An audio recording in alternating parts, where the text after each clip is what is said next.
I'd like to call to order the March 1st, my goodness, March 1st meeting of the Needham School Committee. The Needham channel has told me that there may be an issue with audio on Zoom. So if you're out in our listening audience and cannot access sound from Zoom, you can go to the needhamchannel.org. In the top right, there's an orange play button, and you can hit that and watch the live streaming of our meeting. At the last, she thought possibly the Zoom audio was working okay, but in case you can't, needhamchannel.org, orange play button. Welcome, everyone. I hope that all of our students, families, staff, administrators had a great school vacation and didn't work a lot of the time. And we, in another week, are looking forward to going mask-friendly in our schools, and that will be a big occasion as well. It's just almost 2 years since we went into lockdown with COVID. Unbelievable. Andrea's shaking her head over there. So I think it's good to think about where we've been. I think that no matter one's politics, I think we are all concerned also for the folks in the Ukraine. In Ukraine, not the Ukraine, in Ukraine. So we can all offer up whatever wishes, however we do that, positive thinking there. And now I would like to invite public comment for anyone in our listening audience. Let me go to see if anyone would like to raise hand to speak tonight, or if anyone in our audience here. Well, this is a big audience. This is wonderful. I know some of you had to be here, but we're glad. No one has raised their hand. In the listening audience, anyone out here that would like to provide a public comment? You know, we're always glad to hear from you, either in this way or through our Needham School Committee email. Okay, seeing none, we can move into School Committee Chair and Subcommittee updates. I've already said what I had to say. Any members of the committee? Oh, I would like to mention that our Vice Chair, Matt Spengler, will not be here tonight due to a family need. But anyone else have any comments? Nobody's reporting on their Mexican vacation or anything like that.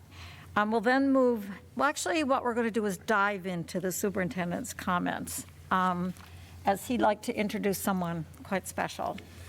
Thank you, Madam Chair. Before I do that, I do want to mention a couple of student accomplishments and then introduce to you a special young man this evening.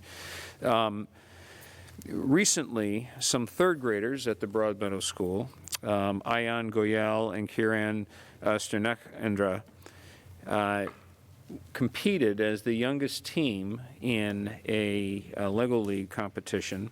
I've been a little remiss in announcing their accomplishment, so I apologize to young Ayan and Kiran. But what I want to highlight is that in a Lego League competition where they're quite serious and very much involved, they were the youngest team going up to 8th grade of participation. And they were able to win the second highest score on the robot performance, and they also received the Rising All-Star Award. So they were really very well received, in particular around their communication. Part of the robotics is communicating your plan and your program and their presentation. So real huge, a little belated, but shout out to Ayan and Kieran for their work, and we look forward to their competitive spirit as they move up into Pollard and the high school, and perhaps First Robotics at First Tech Challenge at Needham High School, which is performing this weekend in the state championship. I also wanted to, there are lots of activities regarding athletics that are going on. We have a dance competition this weekend. We have basketball and girls ice hockey. Lots of things happening. More recently, Kyler McNatt, a senior, took second in the 2-mile at the indoor state championship. He's known to folks as being very successful, so we want to wish Kyler well. And then This evening, I wanted to introduce the school committee to a Broadmeadow alum and a Needham High School senior, Pietro Rosso. So Pietro, why don't you come on up to the table there? Let me share this brief bit about Pietro, and I'll turn it over to him and then to the school committee. Pietro is here because he is the state Division I diving champion. Pietro is a 4-year varsity member of the boys swim and dive team. He's a 3-time Bay State All-Star. Pietro holds multiple school records for diving and setting new standards in the Bay State Championship meet, the South Sectional Championship meet, and the State Championship meet. He completes his varsity career at Needham as the diving South Sectional Champion and now as the Massachusetts Diving State Champion. I had the privilege of watching him and his teammates perform on the swim team this past weekend at Boston University for the state championship, and it was really very exciting. Pietro, not only did he win, but he won by a lot, like a lot. And it was pretty amazing to watch his athleticism. Pietro is also an amazing student at Needham High School, a pretty outstanding all-around young man, and it is an honor to congratulate him tonight for his championship and to welcome you to the school committee. So congratulations, first of all. Pietro has a few things to say. Wearing around his neck is his championship medal, and he'll explain the rest. Thank you, Mr. Gudikantz, for the lovely introduction. Good evening, Dr. Gudikantz, committee members, and guests. It's an honor to be invited to speak to you all tonight. I'm definitely more nervous right now than I was before the state competition. I've just had less time to practice. 6 years ago, my science teacher, Ms. Keogh, invited me to give diving a shot. And I thanked her for the offer, but let her know that I was too busy performing acrobatic stunts at gymnastics. However, my freshman year, after suffering a growth plate injury to my wrists, I found myself standing on the cool tiled floor of the pool deck, surrounded by unfamiliar faces. I couldn't help but feel apprehensive. What I found that day, however, was a tight-knit team with genuine camaraderie. Immediately, I felt welcomed, and the team spirit was palpable. It completely changed my mindset. Gave me a higher purpose, as every practice became an opportunity to not only improve individually, but also grow closer with my teammates, and thus every accomplishment and victory was shared. The Needham Swim and Dive team taught me the importance of discipline, work ethic, leadership, and perseverance, and I have strived to embody these values to make each and every athlete feel welcomed and empowered. So I want to thank all my current and former teammates for their dedication to the team and for 4 memorable years. I would also like to take this opportunity to thank all those who have supported me throughout my high school career. First and foremost, my parents, who have never stopped encouraging me to pursue my passions, for all the car rides, and for continuing to be my loudest supporters. I also want to thank my fantastic dive coaches, to Coach Tamara Keogh, for not only her initial invitation, but also her endless advice and words of encouragement throughout the years. Thank you, Coach Joe Chirico, for seeing the potential I had even before I found passion in diving, and believing in me every step of the way. And a heartfelt thank you to Coach Agnes Miller, who took me under her wing only a year ago, and whose efforts have transformed my understanding of the sport. I also want to thank Coach Adam Cole and, of course, Coach Cliff James, whose upbeat energy have been a source of motivation throughout these eventful years and through tough practices. I also had the great privilege of bringing home this plaque in memorial of Scott H. Pomerleau, who is not only a superb athlete, but also an exceptional leader and teammate. He is a role model and a source of inspiration, and I hope to continue his legacy of camaraderie as I compete at the collegiate level. It has been a wonderful and impactful journey, which was made possible by all those who have supported me, which is why I dedicate my winning of the 2022 State Diving Championship to all my teammates, coaches, and my parents. Thank you.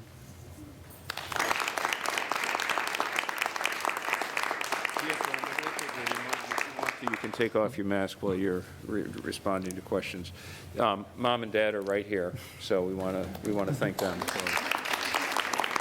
for being here. These are team affairs in more ways than one. Teams, coaches, and families Yeah. to support, as you said. Dr. Barr, the school committee may have questions. Yeah. I appreciate that Pietro brought up his coaches, past and present, who got him involved in this, who support them. I saw those coaches at Boston University, including Mr. Cole, working with the team, and Ms. Buxton and many others who really support them. So I think everything you heard, we've heard before from girls volleyball, from boys soccer, just this. It's not just the athleticism, but it's also the sportsmanship, the good spirit, the sense of discipline, the faith they have in their teammates, their teachers and coaches. That's what the Needham High School Rocket experience is all about. And so it's just great to hear Pietro reiterate that tonight. So perhaps the school committee has questions for Pietro. Questions or comments? Andrea? I just want to make sure I heard correctly. You started diving as a freshman? Yeah, I was a gymnast before then, and I had no plans on diving, but then I had a growth plate injury and I had to stop. And so when I received the invitation from my former teacher, I jumped at the chance, and it was, I would say, one of the best decisions of my high school career, for sure. That is amazing.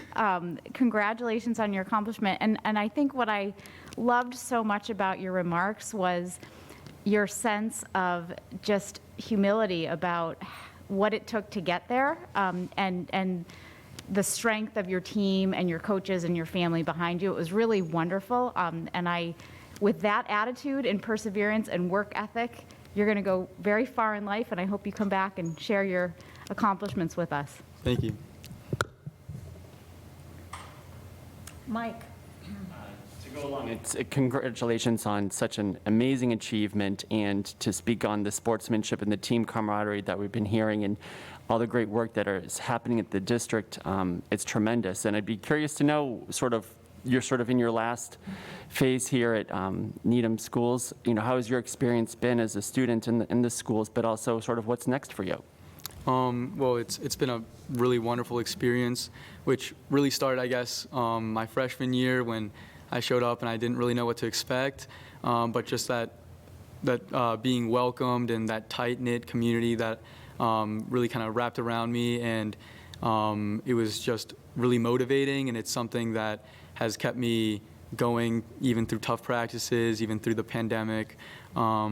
And it's something that I have worked really hard to try to continue and have, the upcoming freshmen and other athletes also feel that welcome and feel that tight-knitness that we have.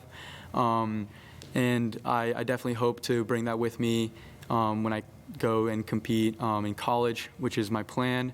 And I just hope to bring these values and these experiences with me to, improve the teams that I find later on in life. Great. Congratulations. Thank you. Anyone else? Michael? To something that Andrea said, so I'm impressed by the fact that an injury led you to pick up another sport. That's not probably what I would have done. I would have gone as far away as I could. So congratulations. I just thank you for such a graceful and reflective, putting that together. If you decide you don't want to swim, you can maybe have a future writing State of the Union speeches or something like that. But just, what I appreciate and we all appreciate hearing is just so much about your team and the coaches. And thank you so much for, bringing that to us, because it's not something that the community gets to hear. They get focused on what they read in the paper and, how many of these did we do at whatever event. So it's nice to just have that perspective. I just want to thank you for that. Thank you. Anyone else? So a couple things I think. One is that we talk sometimes about the number of sports and opportunities there are at Needham High School, and apparently Needham High is one of the highest or higher numbers of available sports, whether club level, junior varsity, varsity. And I think this speaks to the importance of that there is something to offer to everyone, even after something somewhat life-changing. Yeah. And then I have no question is a dumb question. when you dive like this, do you have to do different dives, or do you focus on one dive? Because I know there's different ones that. So during the dual meet season, which is during like the regular season, we just compete against one other team, and you have to do 6 different dives. And the dives have to be in at least 4 out of the 5 categories, which are, to put it simply, you jump off the board forward, flipping forward, you jump off the board forward, flipping backwards, and then you jump off the board backwards, flipping forwards, and jump off the board backwards, flipping backwards, and then the final category is twisters. So you have to do at least 4 out of those 5 categories, and you have to do 6 different dives. And then in the postseason, which includes the sectionals and states, you actually have to do 11 dives, and it's a little bit more complicated, and there's some small rules, but yeah, it gets pretty intense. Sounds like it. That's a lot of different things to have to learn and figure out, but it's very cool. Any other questions? I think we all extend our congratulations, not only on your success at being a champion and in Division I, but your successful way of navigating high school and life, and working with the folks around you to make life better for others and move you along as well. And once again, we want to acknowledge that you have parents that you acknowledge, no doubt, have supported you, and multiple teachers and coaches as well. And that's what we'd like to be doing in the Needham Public Schools. So thank you for coming and participating with us here, and again, congratulations. Dr. Gutekunst. Madam Chair, I also acknowledge that Ricky Andrade, our Assistant Athletic Director, is here, and Mr. Seacott. And if the school committee is willing and able, and Mom and Dad are willing and able, I'd like to invite Mr. Seacott, Mr. Andrade, Pietro, his parents, and the school committee over here for a quick picture. Is that okay? Absolutely, yeah. Okay.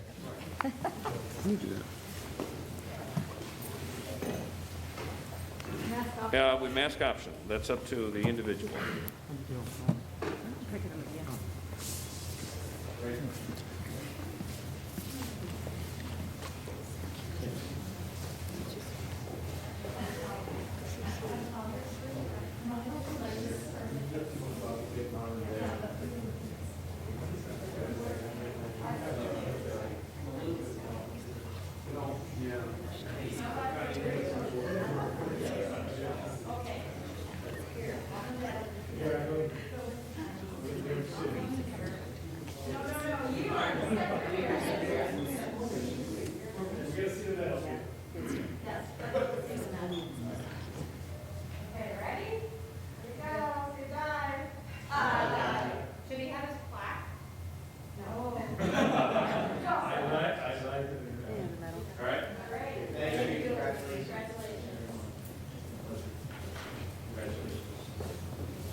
Okay. We now get to move, after I put my mask back on, into our discussion items. And first, Dr. Gutekunst, for welcoming the Needham High Student Advisory Committee. We are. They're ready. Your nameplates are right here. I hope we have everybody this time, so please come on up and We'll excuse Dylan from the front table to go to the other front table.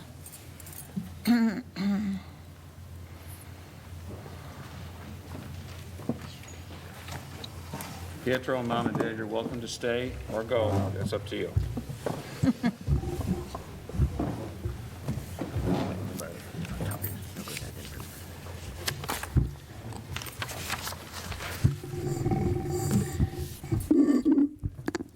Thanks for having us. The Needham High School Student Council would like to thank the school committee once again for the opportunity to present the current events of Needham High School. The class of 2025 has 2 projects coming up. After a successful bake sale earlier this year, we are now planning a volleyball tournament to be held on March 15th. Admission will cost $10 per player on the team, and we have secured a deal with Cookie Monster to sponsor prizes. Secondly, our t-shirt design contest has been completed. The design for our t-shirt is finalized, and our winner will be receiving a Needham swag package. Our next steps are to create our t-shirts, hold the volleyball tournament, and continue to instill school spirit into our class. the Class of 2024 Student Council has been busy holding class events and fundraisers. Additionally, we partnered with Cradles to Crayons to donate clothes for children in need. We collected items school-wide, which resulted in a record-breaking 127 bags of clothes, which will help 370 children in need all across Massachusetts. In the future, we are continuing to plan our Touch a Truck event for the community, which will take place on May 21st at the high school. So the junior class just wrapped up their Valentine's Day Candygram sale. Students had the opportunity to buy a small box of Smarties Valentine hearts and send them to a friend. The sale went smoothly, and we believe it was well received by students, and we plan to hold it next year. And we have continued planning the Junior Harbor Cruise. We have set a date of May 19th, and we have started to sell tickets. The senior class is basically doing the same thing that we've been doing for a while, which is focusing on planning all of our senior events for the year. So that's prom, senior harbor cruise, our senior barbecue, as well as other kind of annual traditions that the class does. So we're looking to finish the year strong, both academically and socially, and hope that our spring will bring better weather and more spirit for our final term. Yeah, and then looking at the school at large, with the spring rapidly approaching, NHS is proceeding with our extracurricular activities and other events. Before the break, Take Back the Night held their annual advocacy event at the town hall. The school musical Newsies will be produced this weekend, or the weekend of March 18th at Newman. And the Needham High School Band is performing a combined concert with the 8th graders at Pollard on March 1st. Oh, so tonight. And then their regular concert a little bit later on March 9th. French Night will also be happening in the month of March. And aside from events outside of school, within the building, paintings and murals are being finished. Several pieces are inspired by quotes that hit close to home. And in addition, the Jewish Student Union is planning their own mural, and Senior Art Studios has begun to design 2 paintings in the performance art wing of the high school. Also, we've begun with a student outreach program. So recently the Student Council sent out a form regarding the social emotional well-being of students. Danielle Friedline came on February 15th to share some of our findings. We have noticed that large percentages of the student body feel anxious and overwhelmed. Student Council therefore has begun to have conversations about what we can do to help resolve or at least ease these feelings, especially after reviewing the comments that we've gotten from the form as well. All right, and obviously with the recent dialogue around the COVID protocol and masking, as Student Council, we've revisited our discussion around masks in school. And our at-large discussions revealed that students are divided over whether to move to mask optional. And the advocates of moving say that the new testing program at the school and the high vaccination uptake in our community provides excellent protection against COVID. And furthermore, we wish to emphasize that wearing a high-quality respirator like a KN95 provides excellent protection to the wearer, even if others are not masked. And of the advocates, many feel that now is the time to rip off the proverbial Band-Aid. But on the other hand, the students have expressed concern, fear that other students maybe feel uncomfortable, especially immunocompromised students or those living at home with at-risk individuals. And we have been brainstorming ways to create an environment at school that makes students and faculty feel safe and comfortable while still adhering to the new mask-friendly model. For example, some teachers have sent out surveys to determine comfort levels, and these data will give teachers feedback on whether a student might need to change seats or whether a teacher should wear a mask when getting close to a student. And overall, we feel that with the existing conditions in the community and with the guidance of administration, we will be able to make our transition smooth and accommodating. And one more thing, last Monday, or so yesterday, every student in the high school in homeroom watched a video that was put out by Mr. Seacott just explaining the mask-friendly procedure that is being put out to accommodate all students. So that is the main goal as of right now, to make sure that everybody feels safe and respected, and that is what we're looking to transition into as soon as March 7th. Well, as always, we really appreciate hearing from students, which is what we're all about, being here on this side of the table. So thank you for that Dr. Gutekunst, ready for comments? Comments or questions for our students who covered quite a wide range of ideas and events and issues, I would say. Liz. Thank you again for coming and sharing what each class is doing. I've really coming to anticipate and enjoy hearing the updates from the high school. Just wanted to let you know how much I appreciate that. I do want to ask a question about the mental health survey that Danielle, you mentioned, and was also sort of brought up at the February 15th meeting. At that point, I think the results were just coming in. It was literally the first day that it had been out. I was just wondering if you would be willing to share some of the primary themes that emerged, and then share some, with some detail, some of the actions you're considering taking, or maybe you know already that you're planning to take to address the issue. So, as with most high school students, kind of dropped off the radar a little bit once the day had passed, but we did have about, I want to say 550 responses, which was a bit of a boost. The overall results that we were getting is that students felt that they were very overwhelmed and anxious, and that it was a cyclical issue, and that when they got to these points and tried to take a step back, that only made them more anxious going forward. The other issue is that kind of there's a misline of communication between admin and student council and the student body, where students feel like we keep having these surveys but nothing is being done, where change is happening but not being seen, and students just feel like they're not being heard at all when they have these concerns. So what we discussed as the student council and what we have been talking about implementing is some sort of anonymous form or not anonymous form where students can share their concerns that they have about a class or a teacher if necessary. Encouraging teachers to offer their own feedback forms on Google Classroom and have check-in times with students.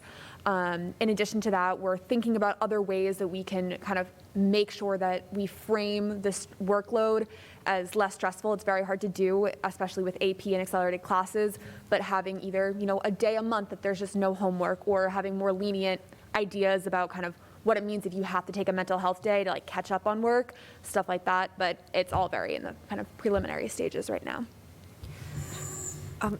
So thank you so much. And it sounds like at least from the survey, right, which is sort of just a moment in time, but the main issue is workload stress as opposed to other forms of stress. Is that what this particular survey has shown? Yeah, it's shown that school is a main stressor, and that feels that there's a disconnect between students' personal life and academic life, where academics is overwhelming all other aspects of their life. All right, thank you. Mike. Thank you again for your presentation this evening. It is great to hear the amazing things that are happening at the high school. And as you shared, next week is going to be huge for the district in terms of our mask policy, and you reflected on some angst and concerns amongst those that plan to decide not to wear a mask or will wear a mask. And in our previous meeting, we heard about some of the advocacy and sort of campaign in terms of the mask-friendly options. And if you can speak a little bit maybe since that, and as we're sort of building to next week, how that sort of communication has been at the high school, how it is sort of peer-to-peer in terms of what peers are sort of saying or encouraging, might be helpful to hear. Personally, for me, I've talked to friends and also other classmates about the mask-friendly plan, and I've heard basically split views. A lot of people who say they don't feel comfortable, that they are worried about what it will entail and how they wish that people would wear their masks. But then at the same time, I also hear from people who have said that they do wish it was mask friendly, and they're excited for next week because they feel like it's been a long time and that they just feel more comfortable that way. So I feel like the views are pretty split at this point, and that it's a time that we've already prepared for. We're setting the plan into motion. I feel like at this point, we're just trying to figure out ways to make sure that everyone feels comfortable and make sure that everyone's satisfied because the views are so split. Yeah, and I would agree that the views are split. In my judgment, I'd say it's likely a majority that would not wear a mask, although my perspective might be skewed. It really varies by demographic. Like the football team, for example, might have a drastically different mask wearing rate than another sort of subset of the student body. But I would say that in terms of communication, we've already just discussed Mr. Seacott's video that aired yesterday, but we've also been making posters to hang on the wall of, like a sort of etiquette, what you should do if you aren't wearing a mask, what you should do if you are, how to respect people's choices, and like just being respectful of people's choices in general. I also think it's important to recognize that everyone has, or for the most part, has an open like view on everyone's opinions, and that I feel like there isn't a lot of judgment. I feel like people realize and recognize that everyone's doing what's best for themselves. So I think it's important to recognize that we're like a very welcoming community with the mask-friendly options. I think what I've most noticed is that there's no judgment, there's only personal concern or family concern, and that I think most often the concern is coming from people who are going to choose to remain masked about people who are moving to be unmasked, and there's no kind of question about, I think anyone who's choosing to take off their mask has no problem with other people wearing masks. It's the kind of uncomfortability in the other direction. So I think that's more of the issue right now, but I think as time goes on and people become more comfortable, it will kind of iron itself out. Thank you. Anyone else? Michael? Very quickly, I'm just so gratified to hear about all the activities. And I know over the last couple months we have sports, a lot of things going on. Are you sensing that people are just jumping in terms of doing all kinds of activities? Do you think there's still some reservations? Do you think there might be some changes when the masks go optional?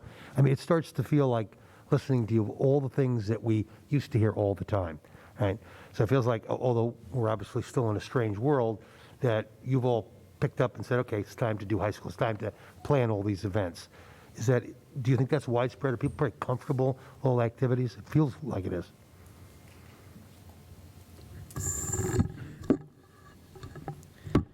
I think definitely that this year has been something more freedom feeling like, and essentially just hearing from what our class is doing with the junior harbor cruise, which was not a possibility, and even as the senior class is doing, because they're getting in their senior harbor cruise and prom at the same time. I think everybody's excited to return to some feeling that we are having normal senior and upperclassmen years, and even freshman and sophomore years.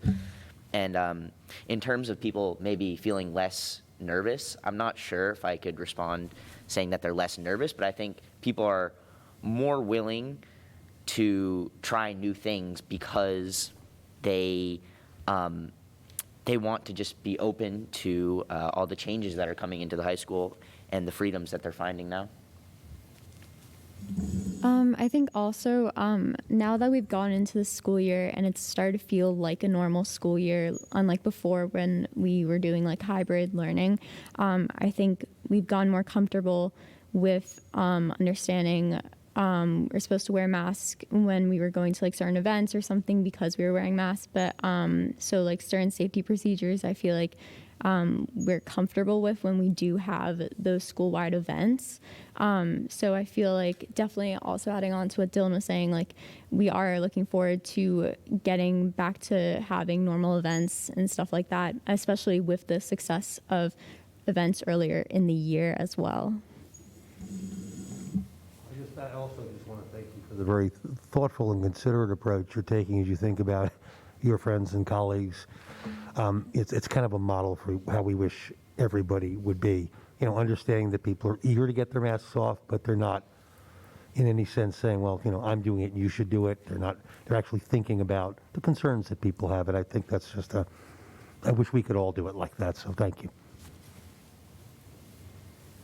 Anyone else?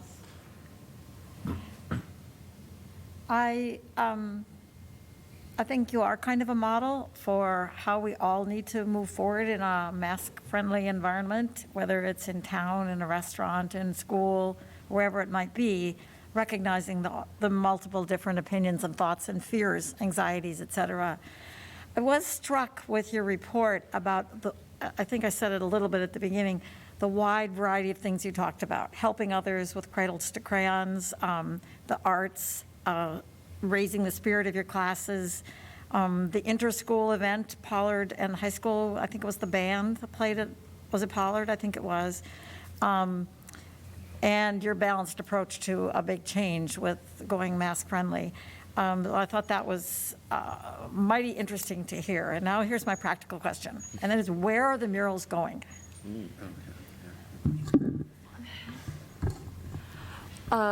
So I know from working on the quotes that they are smaller murals going in a bunch of different places around the school. As of right now, we have about 7 that we're working on.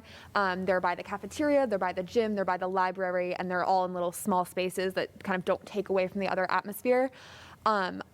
Jewish Student Union right now is still trying to figure out where their mural can go based on their design, but the performing arts wing, when you first walk down the stairs, there will be a mural on the side of the stairs and then along the hallway where they practice. So that's where senior art studios will be doing stuff. Is this more or less extracurricular? Is this part of the public art for a while? Anyway, there was a public art course at the high school. I don't know if that still is happening or not. I don't think so. The quote project and those murals was something that was originally a student council idea. We had talked about different ways to get the quotes on the wall, and it ultimately became an activity for art students after school. The Jewish Student Union obviously is their own program, and then Senior Art Studios, it's a project that they do every year. So maybe not a course, but you're doing public art. Yes. It sounds like, which is very cool. Madam Chair, if I may. Yes. I think the main color in the high school is a light blue and a light green, and I think Mr. Seacott's run out of that paint, so he intends to cover the walls with murals, because wherever you walk, I mean, there's blue tape, and students are working on it, and we'll have to get when our schools are fully open, people can come in and see. There's just really a lot of amazing sculptures and artwork really hanging. Even today, brand-new set of artwork hanging in the Emory Grover building. So a lot of really amazing work our students are doing, even during these times. It's great to see all of the arts, fine and performing arts that go on in the schools, but to share it with others and share the ethos that comes from seeing someone else's interpretation, whatever it might be, is great. So I'm glad to hear that. I think I'll look forward to seeing those murals at some point. Anything else you would like to share, or any other questions?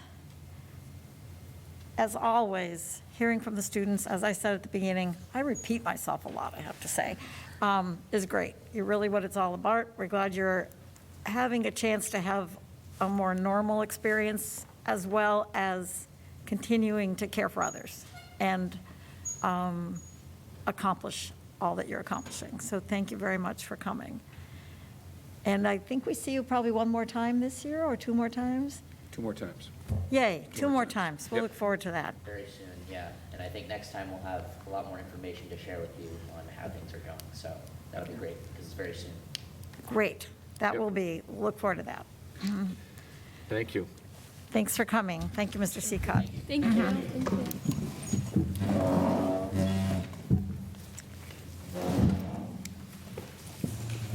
So now from our oldest students, we move to our youngest students, because the Newman School even includes the preschool, although I'm not sure they're part of the school improvement plan.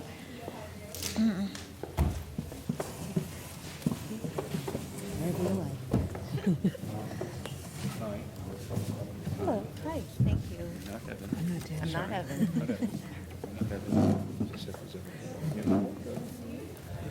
Well, 17, like the one sitting up here, yes, I would, very much. We love all of our schools, but we do have another number of Newman alumni or current Newman parents in this group, so we This is always true. enjoy hearing about Newman. Dr. Goodicants? It is awesome to have the members of the Newman School Council here to share the school improvement plan. I tell the principals as they prepare for the school improvement plan, sharing with the school committee, that it should reflect the academic aspirations and the community aspirations, social emotional learning, and it's aligned to the Portrait of a Needham graduate, and the Newman School Improvement Plan does all that. And it's also an opportunity to celebrate the community and what's been happening. And so I really appreciate what they prepared, and we'll share with you this evening. And I know that when they're all done, after you do introductions, Jessica, they'll be happy to answer questions. Absolutely. Well, thank you again for having us. I'm joined tonight by Michaela McGrory. She's a fourth grade teacher at Newman. Andrea Vargas, our assistant principal, and Beth Seidman, who is a parent. They're just a small subsect of our school council who are going to help me share about some of our updates tonight. I was thinking about where we were exactly a year ago, and I went back into my calendar to think, like, what was happening at that time? And it was just about the time we were having all of our K1 and 2 kids come back, full in person. And then when you think back another year, almost to the date, was when school shut down. And so, I've always appreciated this process of an update, but I think in particular this update and thinking about the past 2 years, it's hard to not think about the challenges, but I also think there's such an opportunity for us to think about what we've learned. And I'm hoping that you'll see that tonight. I think there's been some really interesting lessons learned about what did work during the pandemic, even through challenge. I think there's been some great lessons. So I'm excited to share this update. This is very proud of the work that we've been doing, certainly over the past couple of years. And really, as Dr. Gudikant said, how it's connected to the Portrait of a Needham graduate. So first and foremost, I think we knew from the get-go, and this is something that I feel like the Newman teachers do such a nice job of, is really supporting this idea of creative thinking and problem solvers, but particularly around social and emotional and mental health. We know that the past 2 years have been extremely difficult in this area for lots of kids, but also for adults. And so how could we make sure that we weren't assuming that kids were coming with some of the skills that they need in order to attend to learning? And so we, as a school, really made a concerted effort to ensure that we were implementing our social and emotional curriculum with fidelity. So 3 to 4 times a week, every classroom, teaching lessons, weekly announcements that also reiterate those lessons, and then also monthly community meetings to see where we might practice. What's really nice about this program is it's not just about social skills, it's really also about executive functioning and skills for learning. So it talks a lot about teaching kids what it means to focus, teaching kids what it means to listen, even when there's distractions around you. And it's very game-based and song-based, and so it's been really nice to see even our smallest students, our kindergarten students, holding on to this idea of that when I am focusing and ready to learn, I put on my attentoscopes, which are my eyes looking, and that grows over time what that's supposed to look like as a child develops. So there are 4 units for the program, and monthly we revisit each unit. The Skills for Learning is a piece that gets spiraled throughout. And some of you might even, if your parents here or listening at home, you might hear your kids singing some of the songs that come about stop, calm down, think about it. There's hand motions that go with it.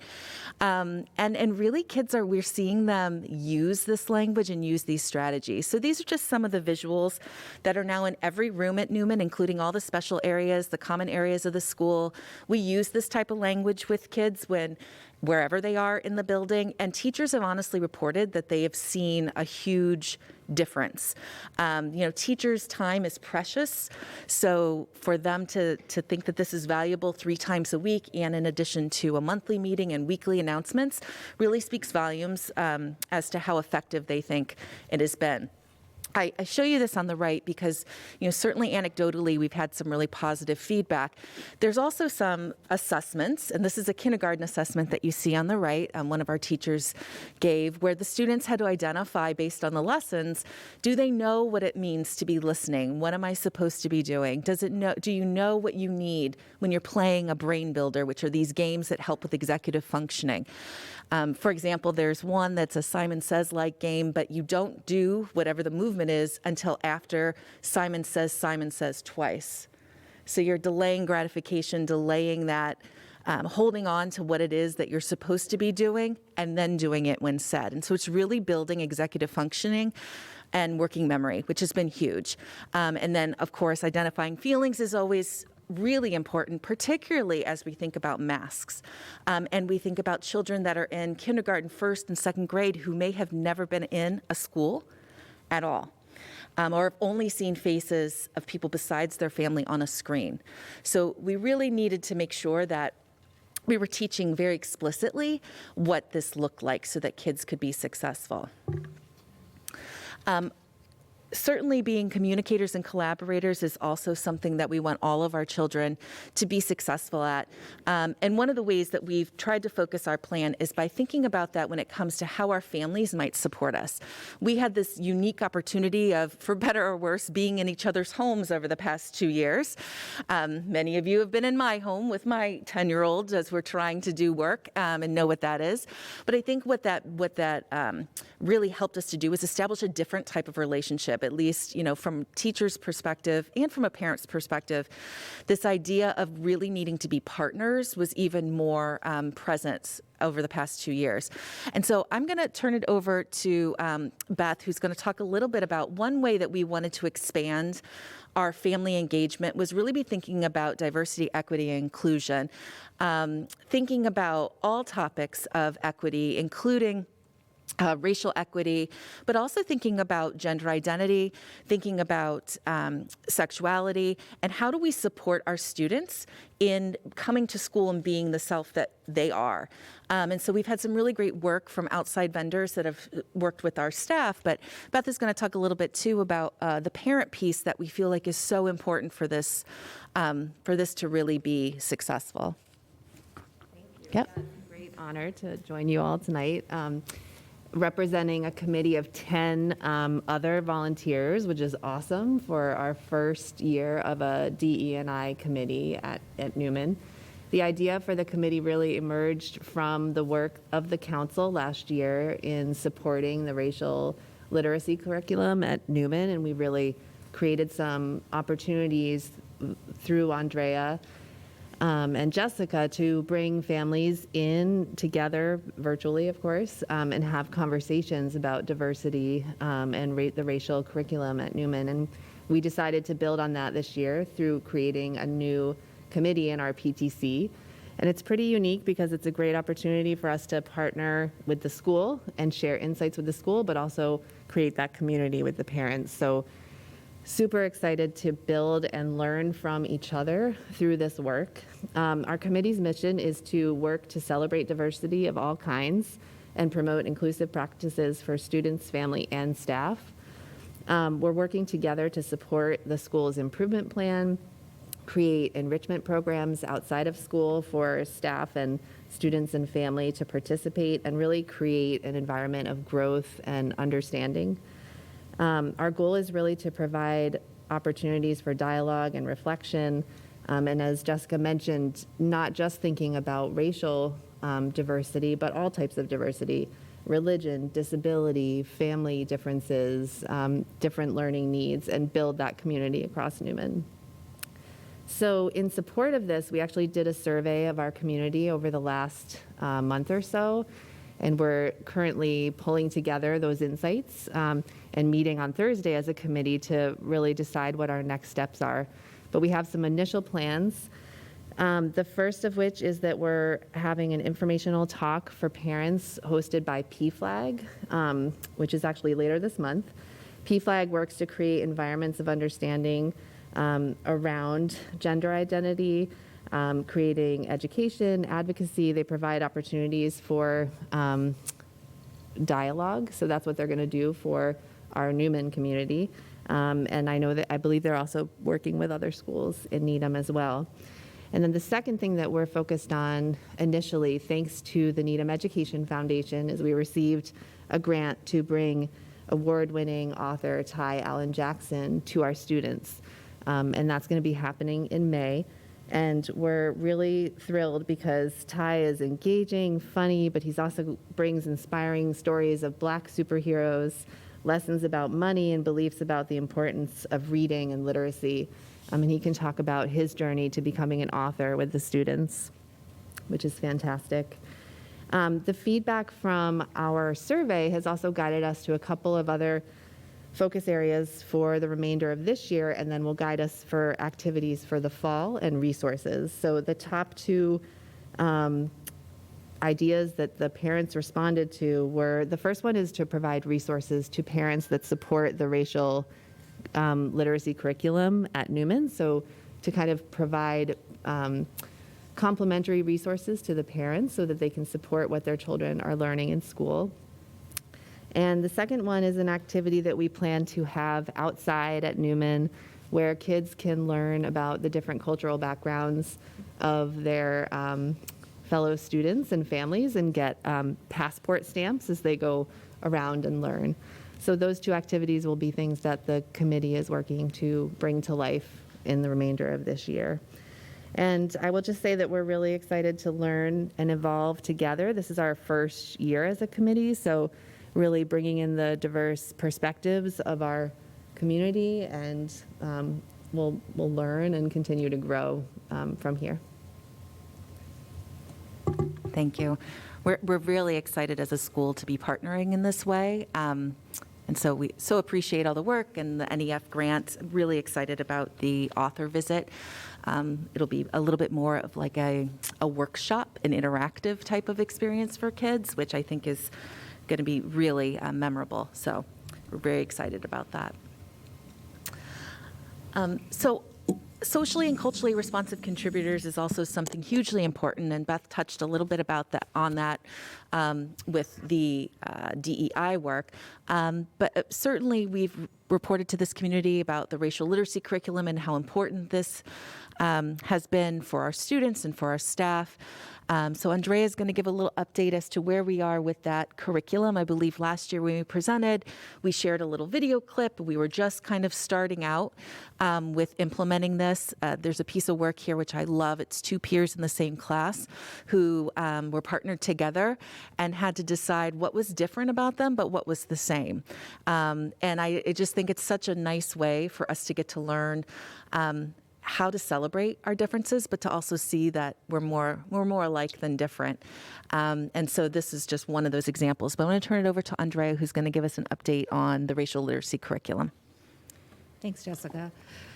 So we continue to grow with the racial literacy curriculum. As Beth mentioned, we're very lucky to have the new DEI subsection of the PTC, and I'm so grateful for the parent support in our community and the realization that there has to be a partnership between home and school in order to have these lessons be most effective for our students. Teachers continue to embrace the racial literacy lessons, and we've added across the district, but I think in Newman, I think we're really enthusiastic about them because we have a lot of members on the racial literacy task force, and teachers have, they're teaching additional lessons this year and growing the curriculum, or they're digging deeper into lessons that were previously taught using more of the resources and extensions suggested by the racial literacy task force. I think another huge piece for teachers is recognizing that racial literacy isn't just about the lessons taught at specific times of day. Teachers are seeing how, just like other areas of social emotional learning, racial literacy exists in our community at all times, and we have to tie in our the specific lessons that we teach with experiences that children have in the classroom day to day. We're experimenting as well and thinking more about intersectionality. Like Beth mentioned, thinking more about gender. We're thinking more about religion and other roles and other possible marginalized groups and how we can be more inclusive as a whole, while at the same time being very intentional and very specific about race, since that has historically been such an area of challenge for us to address. Another huge piece I think that's happening this year is looking at some overlap with the curriculum, looking at ways the racial literacy curriculum is supported by or overlaps with concepts taught in the area of social emotional learning or social studies. So we're having conversations now with those areas, also ELA and understanding how literacy, reading and writing units also provide some overlap or opportunities for elaborative discussions on the topics of racial literacy. Once we can map those out, I think that will be even easier or actually more effective for teachers to teach in the racial literacy curriculum and make connections for kids across the school day. I think a good example, and it's funny because Michaela's sitting next to me, is caught her in the hall today, and she teaches 4th grade, and certainly the issues of Ukraine have come up. And, you know, in our building, we've been talking with kids because kids are coming in asking, particularly 4th graders. They're really interested in issues of justice. And so Michaela's kids all made posters, and she has a student who is Russian and a student who has families in Ukraine, and they taught each other how to say different words and write words about peace. And they made posters, which was just really powerful. I think what was interesting is another 4th grade class teacher was coming out and said, my kids just wanted to do like posters around being an upstander and bullying. Isn't it kind of connected? Like, this is what we're saying, is that we should be looking out for people. And so that was like such a prime example of how powerful the elementary model can be when we really are thoughtful about how to integrate. And so we're really excited about this idea of integration throughout the day. And our kids are excited about it. They really are taking it to heart. You know, how we are going to make sure that the world is a place where everyone is welcome and belongs and is safe. So just thought it's a nice connection to what's actually going on in the world. Certainly responsible and resilient individuals is what we are looking for our students. Again, I've already mentioned Second Step. You'll see that this is a poster actually 1st graders made. At the beginning of the year, we did a lot of work around how do I learn? How do I focus? What does it mean to ignore? If you've ever had to explain to a 5 or 6-year-old to ignore something, it's a really hard thing to explain. And so what could be going on in my head? What could I be doing to help me focus? And so this is some examples that our 1st graders came up with. One of the ways, though, that we've also been building this idea of focus and being resilient is by implementing Inner Explore. So the Inner Explore is a mindfulness practice. It's audio guided. It's provided by the district. It takes concrete things to think about, so things you're hearing, seeing, sensing in the room. Then it moves to more abstract. So basically, teachers are doing this. Most teachers are doing it. A lot of teachers are doing it daily. Some are doing it after lunch, after recess, a really heavy time. They might do it first thing in the morning. And it's a 5 to 10 minute basically mindful moment where kids are thinking about skills and working on attention. So there again, there's that connection with the skills for learning. They're thinking about self-awareness and how to have empathy. So they're thinking about who they are, how they're feeling, because unless we know who we are, we can't have empathy for others, and how to regulate their emotions. So this is just a short clip. This is Paulina Tang's 2nd grade class. Beginning of the year. So I will tell you, this is only probably first week in October. And if you know 7 or 8-year-olds, the fact that they're sitting still for 6 minutes in silence is pretty amazing. But this is just a small taste of what it looks like for Inner Explorer in the classroom. Hopefully. This will be good for us too, because we have to sit still.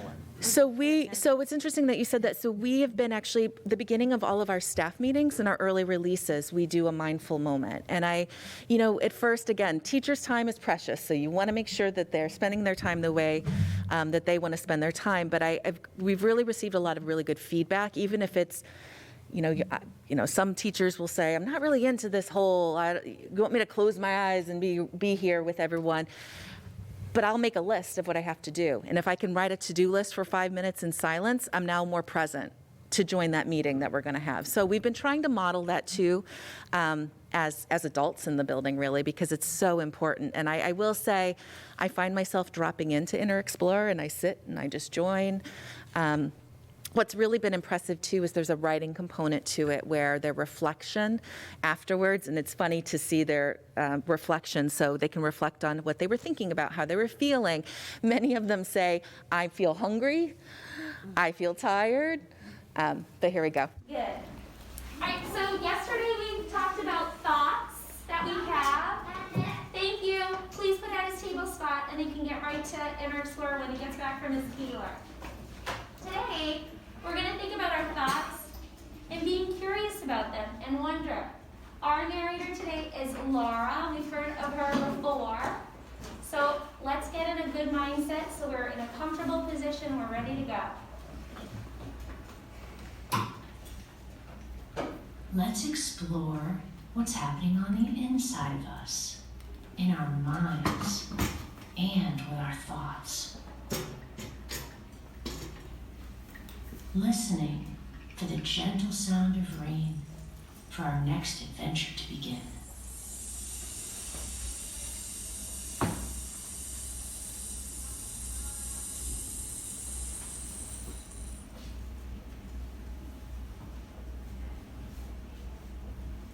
Settling into your chair and noticing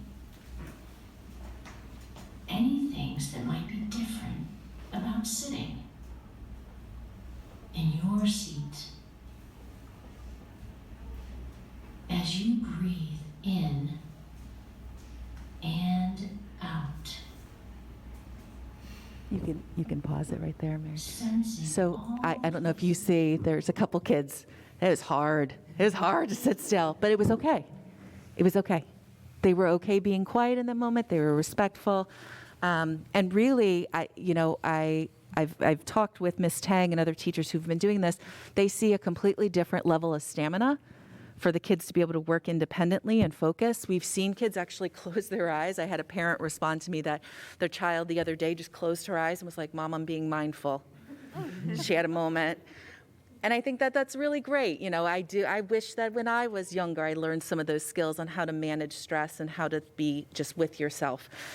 So we really have found that to be very complementary to the work we're doing around mental health and social and emotional learning. It's definitely a great skill to have. So last but not least, let's see, empowered learners. So certainly all of this work that we've been talking about around social and emotional learning and skills for learning has to be there, we have to have that foundation in order for us to get to the rigorous academic learning that we want.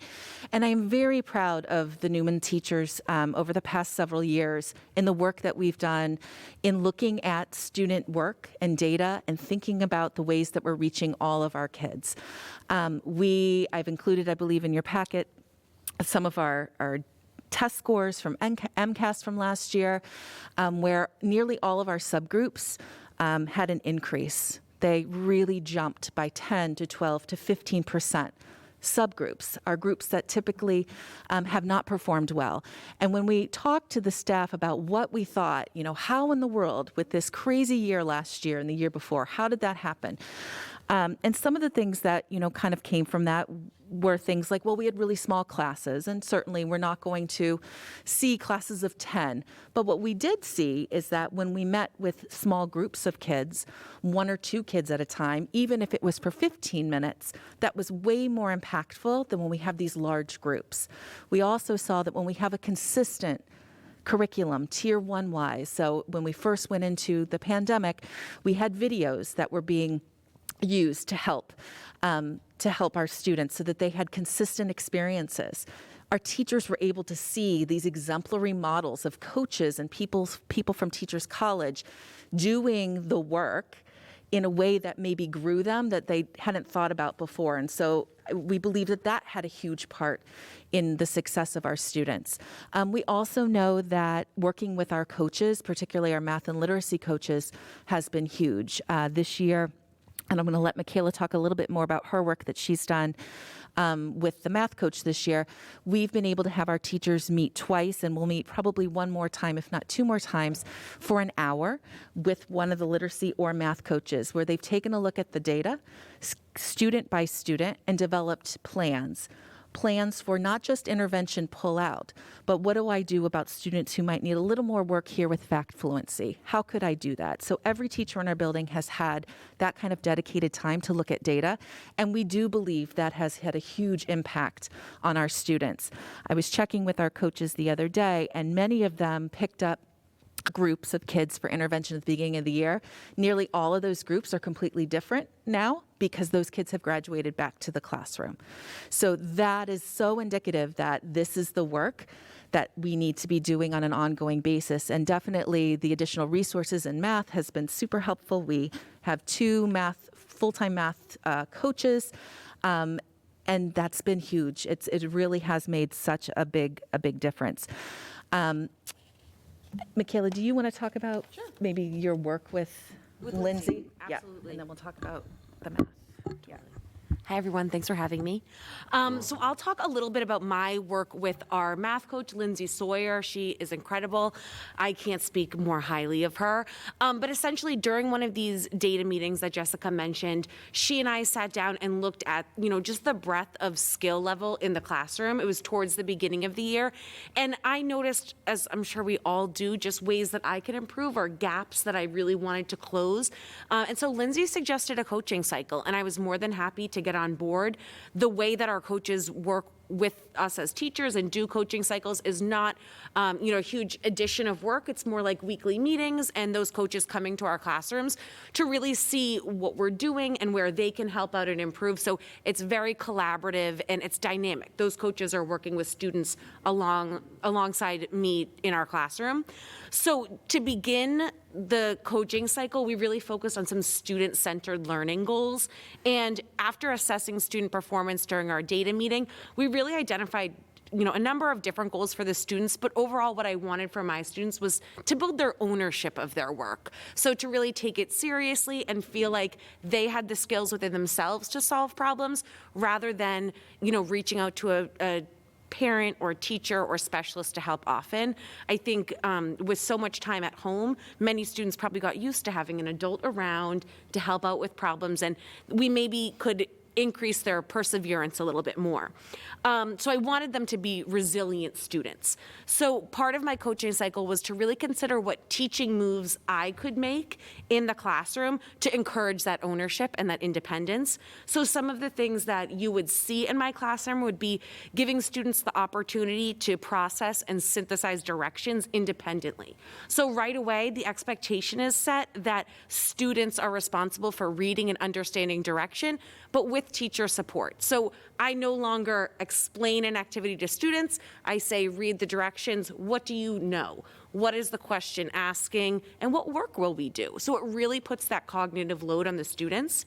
Another thing that I found a little uncomfortable in the classroom was allowing students to have this productive struggle, right? Like, I don't want to be the one to step in and stop the process, but it's also hard to see students struggling and want to be there for them. As you think of yourself as a teacher, you want to guide them.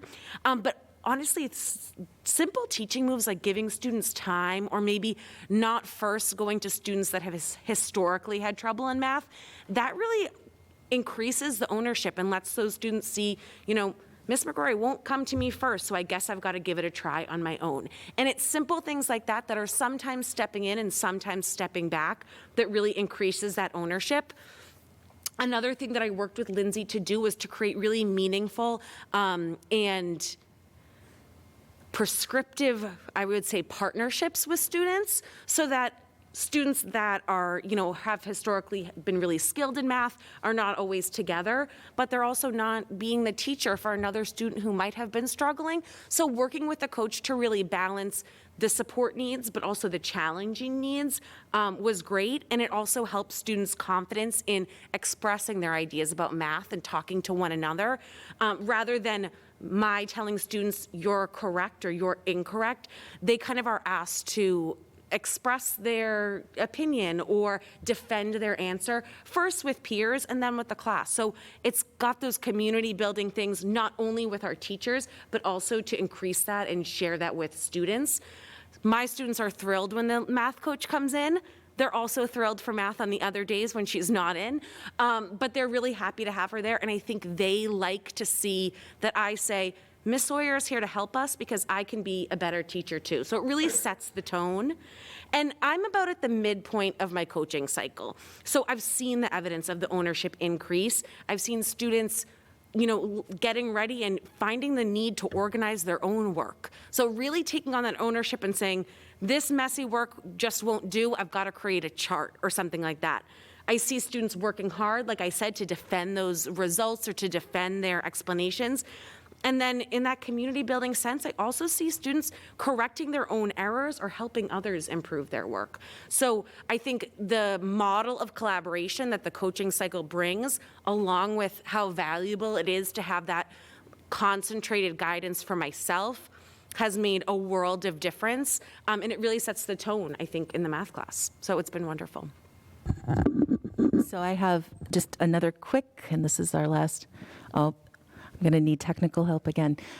This is just a very short clip of actually 2 students in Michaela's class who are doing a math talk with each other, and then she'll talk to you a little bit about illustrative math, which is what our district is piloting at in many grades, if not more than one grade in all of the elementary schools. Our 4th grade is piloting it this year. And it speaks to what Michaela was talking about. It has a structure and a routine that really pushes students to have this kind of collaboration and talk with one another. And so you're going to see 2 of her students who are engaged in this math talk. It was very interesting to watch them work together. You know, certainly, and Michaela has an interesting classroom. Although, you know, not to avoid gender stereotypes, she has mostly females in her classroom. This was the most exciting math classroom I've ever seen and engaged. The students were all very engaged in talking and very disagreeing respectfully, which was great. 10, so that's 12, right? So 12. Then these 2 is 10, equals 10, 11, 20, 27, 27, then 27, and then 34, yep, 34. Ignore these numbers. It's from a different equation. And then, so this one now, this is 7 plus 3 plus 10. No, wait, so 7 and 3 is 10, yeah. 11, 15. So just a short little, and if you could see every partnership in that room, it was pretty similar what was going on. So I just want to add, not to toot the Newman horn, but both of those students actually were new to Newman this year. One of the students moved actually to the United States from Canada a few days before school started, and the other student is from Needham, but was brand new to Newman. So you can see this is really, it's based on the program, and it's based on how well the work is going in school. So I applaud those students. I'm sure many best friends would do a great job collaborating, but you know, putting 2 together that maybe aren't so familiar, I think is a great example. And I'll try to speak a little bit to the program without being repetitive, but it's a little difficult to separate the coaching from that. So I'll just say, as Jessica mentioned, this is a program, it's called illustrative math, and it's being piloted in Newman across the 4th grade. And I think one of the main things, and I mentioned previously, was that this program really asks students to take on the cognitive load.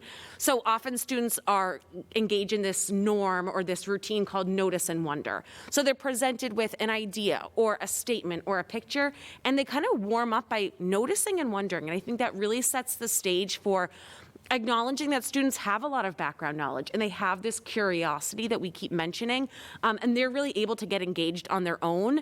But because it's such a simple way to engage students, there's so many access points. So you don't have to be the best at English to get engaged. You also don't have to be the best at math to get engaged. Sometimes you just have to look at a picture of some pies, and there you are. So students really learn by doing. They're not copying. They're not listening to lengthy instruction. They're really, you know, we kind of take away that whole lecture, and it's a preview or a warm-up and a little bit of information, and students go off and give it a try. And I think it's so valuable. We lose so many students with lengthy instruction that maybe if you don't understand the beginning, or if English isn't your first language, you might just have to tune it out. So I think it's a great way to get students actually solving problems, not just math problems that exist in a book, but true to life problems and challenges. Students do math individually and then also collectively. So if we think back to everything Pietro said about how much he learned and gained from his teammates, I think it's huge. In our classroom, we're a math team. So teachers set this tone by, you know, facilitating and setting norms and expectations, but students really take on that ownership to do work individually, work collaboratively, and then share, defend, and explain their work, which allows students to learn from one another. It's the repetition, but it's also hearing something a way a student might explain it rather than an adult might explain it. So I really think the curriculum, it drives students to, you know, it empowers them. They're driving their own learning. And then the skills that they build in the classroom, they're able to apply those norms, like the notice and wonder routine, to a lot of other subject areas and real world situations. So for example, Jessica mentioned we had some difficult conversations about Ukraine and Russia today, but what we were able to do was some things like, what have you heard on the news? Or show a map of Ukraine and Russia and say, what do you notice? And right away, students could say, well, they're neighbors. Ukraine is smaller than Russia. So the routines really bring like a meaningful skills to the rest of their lives and to the rest of our subject areas. And then I just want to reiterate, I think it's a great program because it allows students in at multiple access points, and I know that's always what we're looking for. Some of the gaps that we wanted to close on the previous slide, like students with English as, I would say, where English isn't their first language, they might have financial trouble at home or, other challenges. This really allows them, it allows the math to reach them, I guess, for lack of better words. So I'm really hopeful about it. I've seen great improvements and heard great things from my colleagues. So I think it's definitely a step in the right direction. And I could totally see the students that I have sitting up here with you. So I'm hopeful for that one day.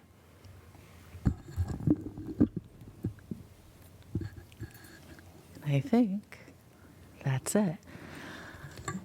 So basically, as we all said here, I think there's been some great lessons learned over the past couple of years and some different instructional moves and structures that we want to move forward when it comes to instruction, when it comes to supporting the mental health of our students. So we'll leave it open to questions at this point. Dr. Gudikast?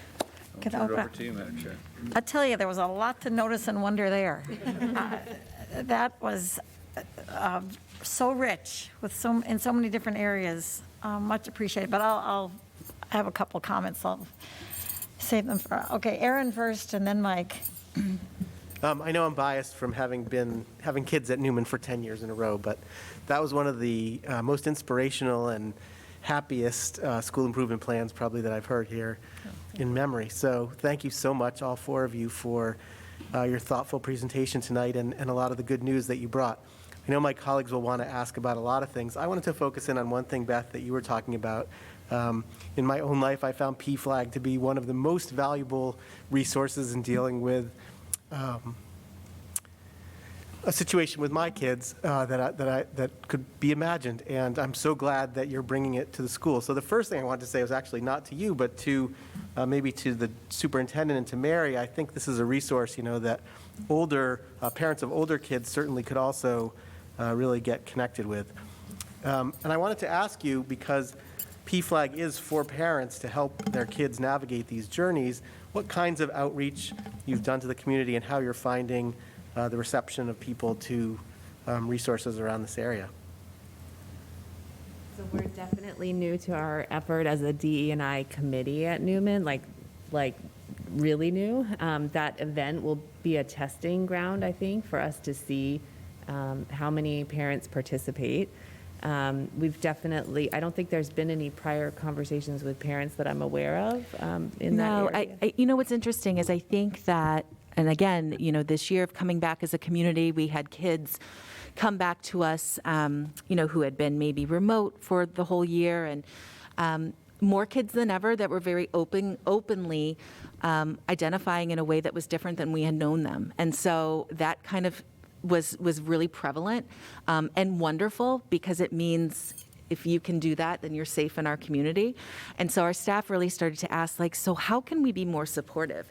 I don't know a lot about this personally. What could I do? And so we did have Safe and Supportive Schools come and do some work with us, and we really found it to be so helpful, but just such a little start.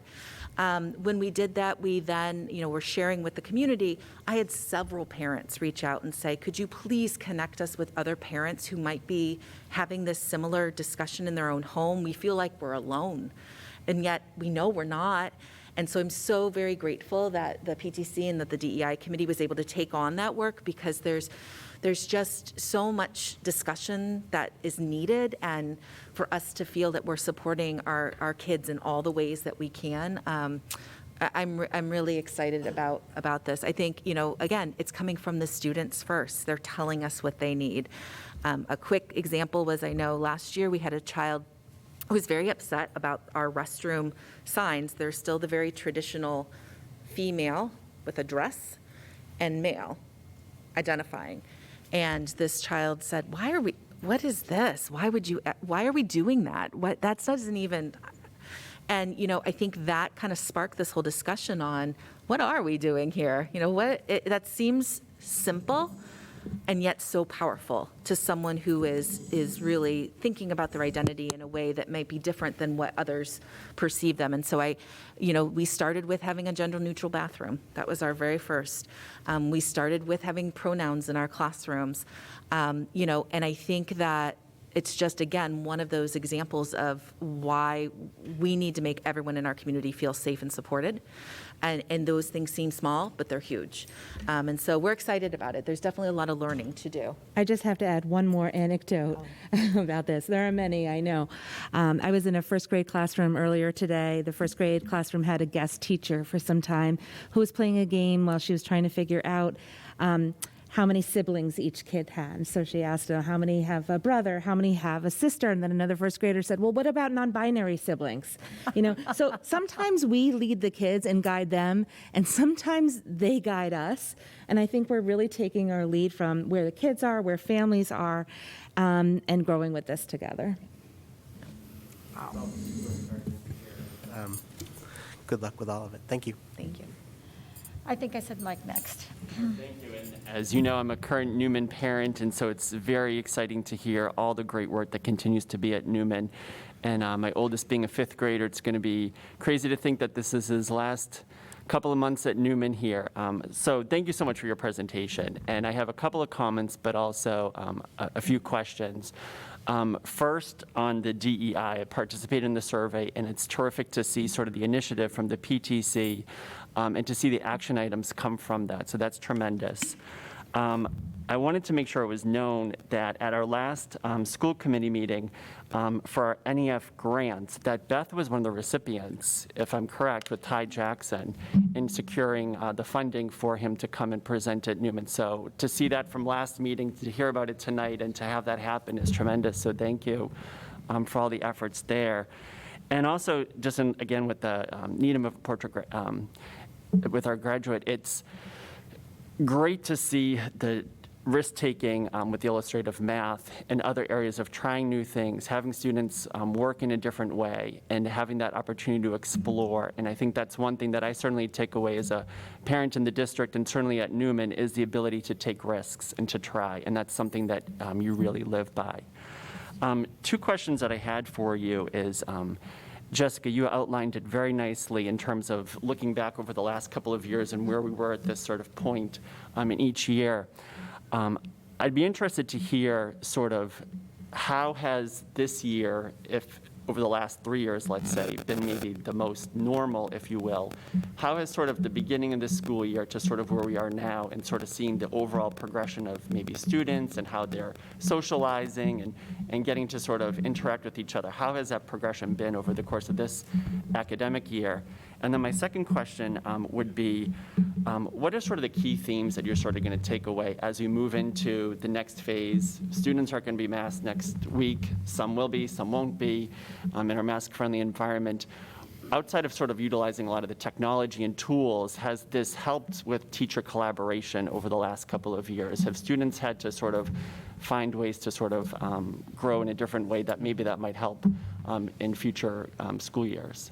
Oh, it's a good question. I always chuckle when we talk about this year as the most normal, because I think it's actually not as normal as anyone would imagine it to be. It's a great question, though. I think that one really concrete thing that we saw at the beginning of the year is that we had students, like I mentioned, coming into school who had never been into a school, even at 7 or 8 years old.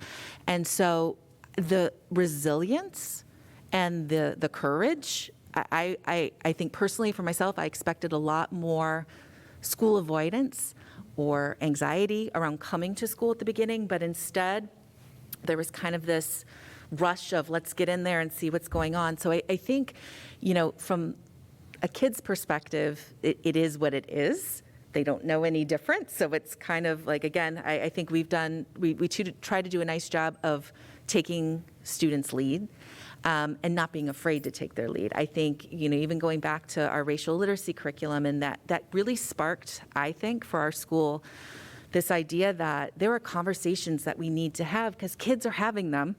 So we can either choose to ignore them or we can help facilitate and structure that. So I think in general, that's kind of been the feeling of like, you're leading us, where are we going to go next? And being okay with that, putting the ownership on kids. I definitely will say I anticipated there would be way more behavior as far as like dangerous behavior. And certainly we see kids that are a lot more physical. And again, I think it's that they weren't able to be physical. Now you're saying I can be kind of on top of this person. And, so we're seeing that, but it's in a way that's really indicative of them needing more explicit instruction on how to socialize. And I do think it's because we've implemented such, a structured program that we're not seeing nearly as much of, I would say, the discipline that we've seen in years past. And so it's interesting. I wonder about kids' independence and what they've learned. And then I think for other kids, this past 2 years was extremely traumatic. We have a lot of very anxious children.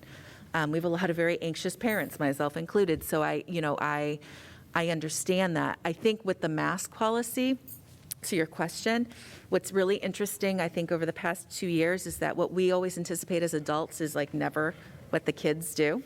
They actually are way better at this than we are in so many ways. And so I actually anticipate it'll be much like the high schoolers we're talking about, is that kids will respect what other kids do, and it'll just be what it is. What's funny about elementary is half the time I know my elementary son would forget he had his mask on. So some of it's just that. I mean, it wasn't a conscious choice. It was just convenience, honestly. But, certainly we are going to do some work around talking with kids about the change, because it's another change. Maybe a silver lining will be our kids will be more able to roll with changes. I don't know. We'll have to see, because there's been a lot. But, I actually think it's the adults we worry. We worry a little bit more. I think our kids are pretty resilient, so I'm hopeful. But we do have some kids that are really nervous. But with a supportive environment and, our kids really showing empathy, I think they'll be supported. Yeah. Liz. Thank you so much. And I wrote like 1,000 different questions, and I'm having some difficulty kind of narrowing down. So I think I'll try to be brief. But first, I just want to make an observation that I personally am really grateful you started with such a deep dive into socio-emotional learning. And at some point in the presentation, you said how important it is for that piece to be in place before kids can actually take on learning, and especially the deep learning, right? Like you can have a child do a page of, math facts, but if you really want them to understand what's going on and you really want them to be able to apply it, they also have to be feeling safe with their peers and with their learning, right? So thank you so much for that. Thank you for including this is a small thing, but the glossary at the end, I thought that was fantastic, just in terms of, I feel like education is changing so quickly, right? It's been crazy, and to have that as a resource for any parent who would look at this is a great thing. So my question is about the Pollyanna curriculum, right? In addition to COVID, this has been in a lot of ways an opportunity for people who haven't noticed the inequities in our society, including our schools, to come face to face with these inequities. And I love that the Pollyanna curriculum is kind of spreading into other really important areas. But my specific question is how we are tracking the impact of the Pollyanna curriculum, what that looks like. How will we determine whether or not these equity goals that we have are being met through this curriculum and then the other actions? That's a great question, and one that we've talked about and wrestled with a lot on the Racial Literacy Task Force. And actually, we've met with the head of the Pollyanna Racial Literacy Curriculum to see what kind of assessment data they regularly use. And a lot of it's anecdotal or survey-based. And certainly that's something that we can rely on. At different grade levels at Newman, teachers have had assessments that focus on the content of the curriculum. So for instance, third grade studies activists. And they study the lives of several different activists in American history who have made a difference in their communities. So an assessment in that nature can just be like, who was this person and what did they accomplish and how did they do it? But then I think the difficult piece with racial literacy is we're not just assessing for content. We want this to have an impact on who students are and what actions they take in relation to others, especially when help or support is needed in the face of wrongdoing or injustice. So how do you assess that? And how do we know what's specific to racial literacy or some other approaches or efforts that we have to support equity in our schools?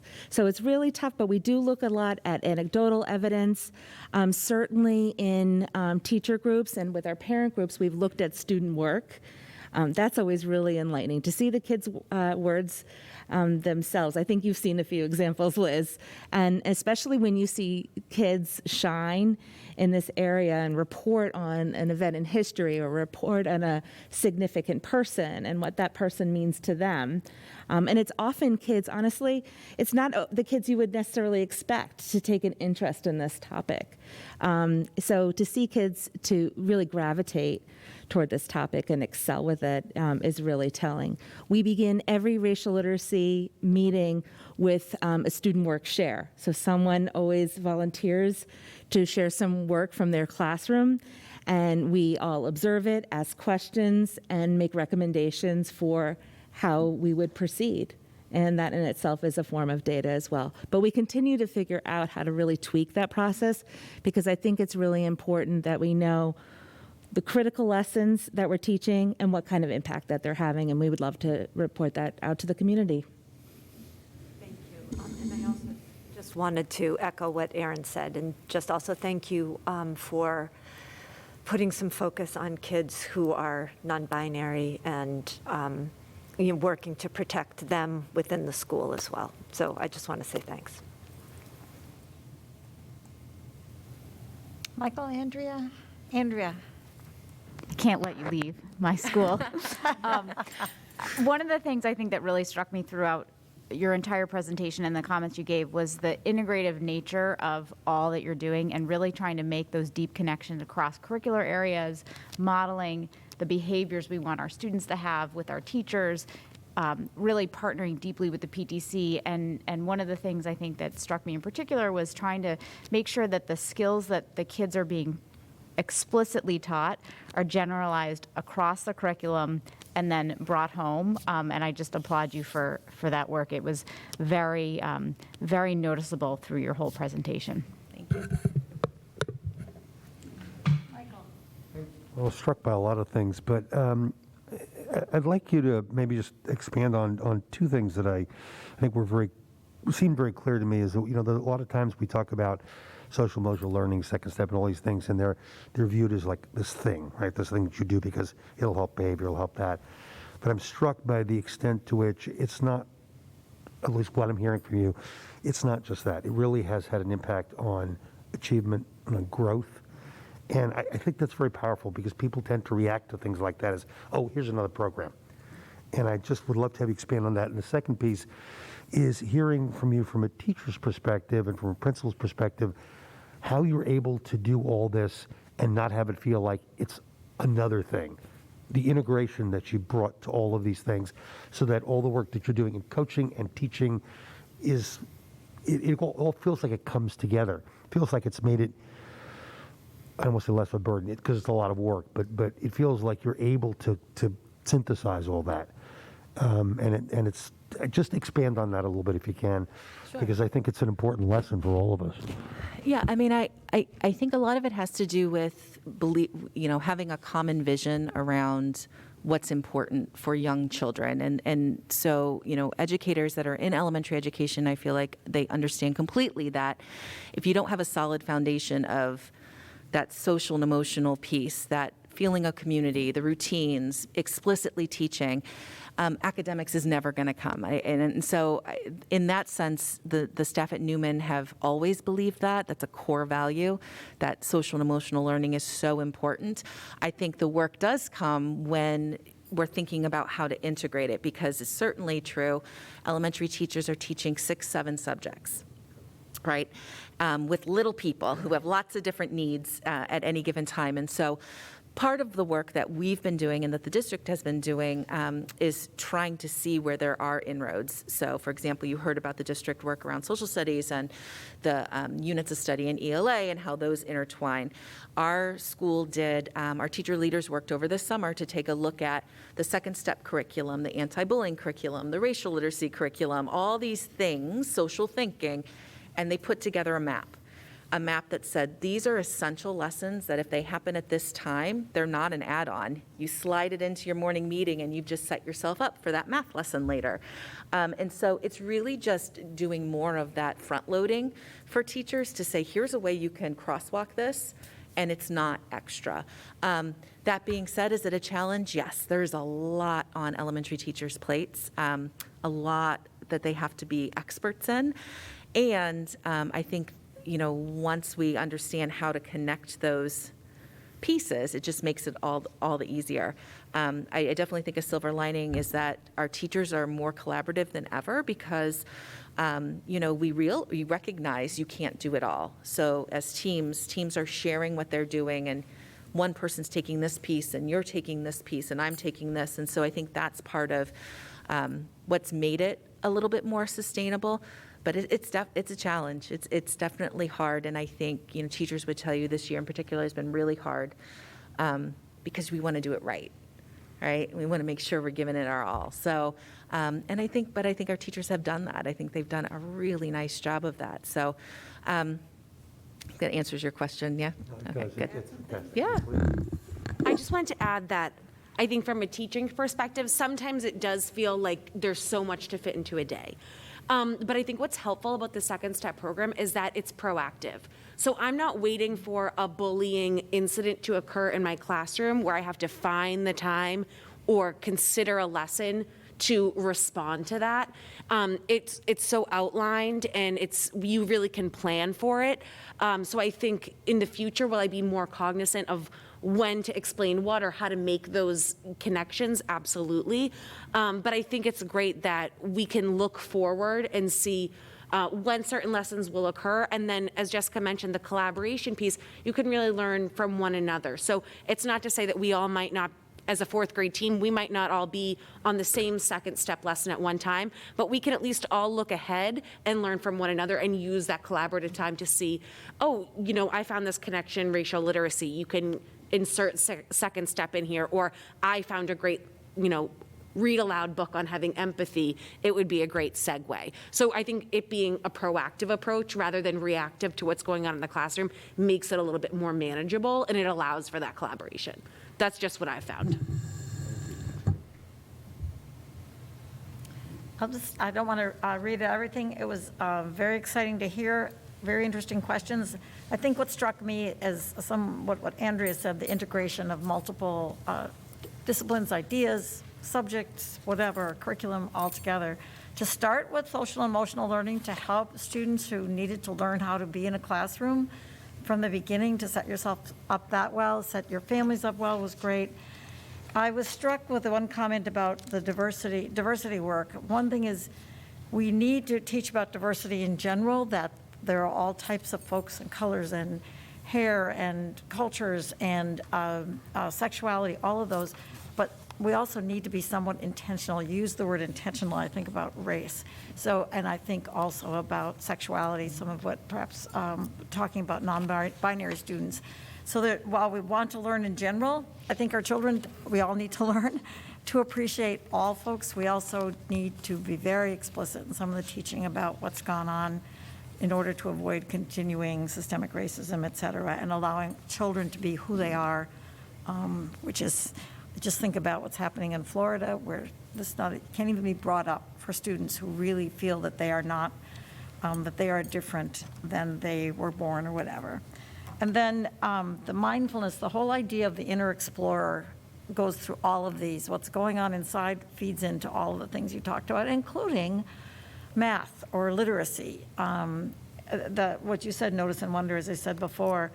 I was struck about sharing with your students why the coach comes in, that it informs your teaching, makes you a better teacher, helps them do better. It's really important for our kids to see adults make mistakes or not have it all right, not be perfect. So you're sharing that I too can use help, and it's okay to ask for help, whatever way, to show kids that mistakes are going to happen to me too, and model the behavior of how you handle it, the risk taking. It's just all terrific to hear all the work that you're doing. So I don't want to belabor it. You've been here a long time. Thank you. Here we are, parents, teachers, administrators, all working together. It's just, my kids went to Newman years ago, so I'm one of the Newman alums, but it's exciting to see it go on as well as it is now. So thank you. Dr. Gutekunst? No, it's just the Newman parents, Newman alumni, Newman, I know. So I appreciate their time, efforts, and this great share of what's going on at Newman. So thank you. Thank you. Thank you. Thank you. Thank you.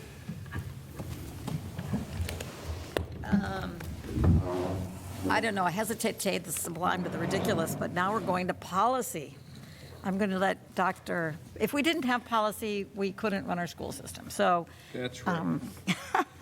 That's right. we're resigned to that. So this is definitely a shift in some perspective here. So with great thanks to Dr. Liz Lee and to Dr. Connie Barr and to Mr. Matt Spengler, our Crackerjack Subcommittee on Policy.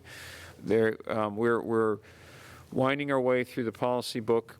A focus this year, there are a couple of new policies that will be coming your way later on this spring. We will look at a data privacy policy that we're really spending a lot of time working on, some transportation policies, and then some continued, if you will, cleanup on some policies. You have a lot of those tonight. These are policies that are some of them predate education reform and frankly are antiquated. Some really need an update in language, going from chairman to chair. And others we felt could be combined or simply just didn't really reflect the business or the priorities of the school committee anymore. The way it's also important is they're listed. One policy might be suggested to be rescinded, only to be replaced by another policy. So there's a bit of a cascading effect on some of these.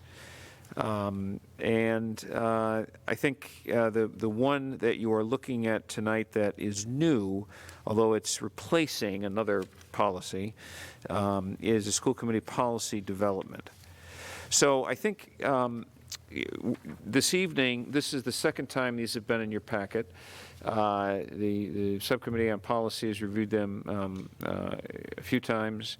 They're in your packet. There's no action for this evening, just comment from the school committee, suggestions or questions, and then if you can, at your next meeting, you would vote to approve them or rescind or revise as appropriate. With that, Dr. Barr and Dr. Lee, if there's on the BG School Committee Policy Development a new policy, if you wanted to comment on that in particular, or any of the revisions or rescissions, I will turn it over to you. Liz, anything? In my mind, the changes, they stand for themselves. So I don't really have anything to add. In some cases, we were simplifying. In some cases, we're making sure that it's policy and not operations, modernizing. So I really don't have much more to say either, but anyone here might have something to comment. Aaron. My overall first comment is, wow, there's some crazy things still in the books.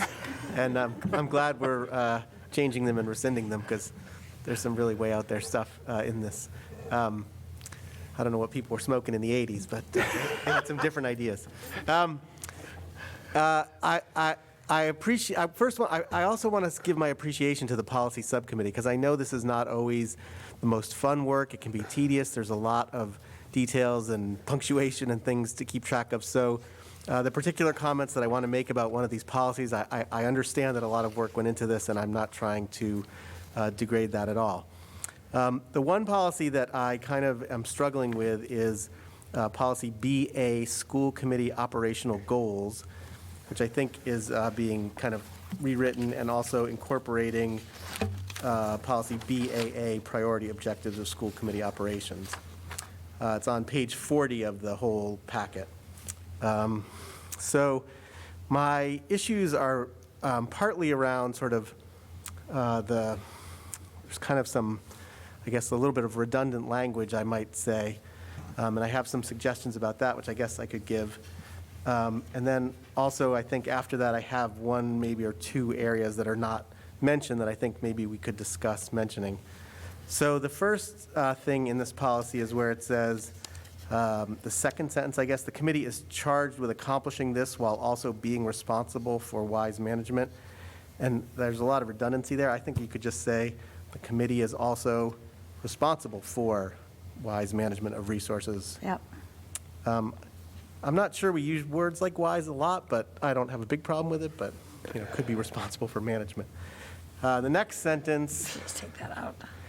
The committee must fulfill these responsibilities by functioning primarily as, also I think we could say, the committee functions primarily as a legislative body, Then also a little further in that sentence, I was a little confused by the comma after policy. So the committee is functioning primarily as a legislative body to formulate and adopt policy. And then are we saying, and by selecting an executive officer to implement policy development, So I thought maybe it should be an and instead of a comma there. Because the committee is formulating and adopting policy, and the committee is also selecting the executive officer who then goes on to do these other things. So I think. So we can go back to that, I think we Maybe should. that's an and. Then the last sentence is where I'm starting to feel a little more substantive issues, but the committee must, carry out its functions openly, certainly. And then it says, while seeking the comments of the public, students, and staff in its decision-making processes. I wonder if that's maybe not broad enough, that comment seems like a very formal thing. I think maybe we seek input from the public, students, and staff.